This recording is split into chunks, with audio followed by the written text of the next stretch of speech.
minus 10, 9, 8, 7, 6, 5,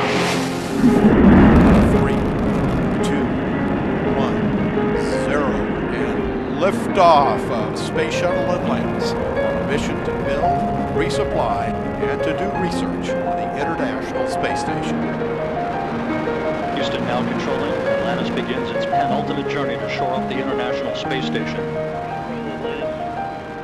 Atlantis now in the proper alignment for its 8.5-minute wind to orbit, 4.5 million pounds of hardware and humans taking aim on the International Outpost.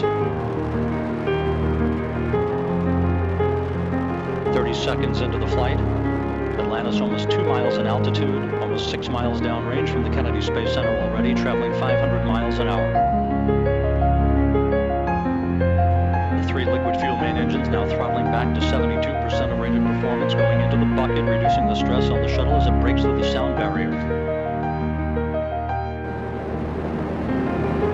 32 seconds into the flight, the 3 liquid fuel main engines soon will throttle back to 72% of rated performance, down in the bucket, reducing the stress on the shuttle as it goes transonic.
25 years, 32 flights, and more than 120 million miles traveled.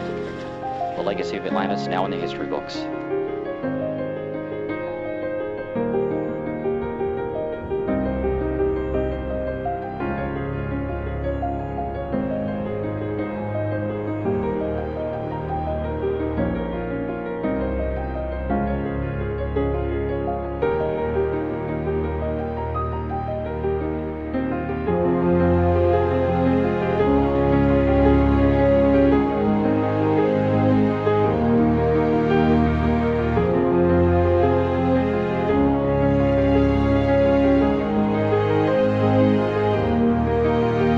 Liftoff of the Delta rocket carrying GLAST, a gamma ray telescope searching for unseen physics in the stars of the galaxies.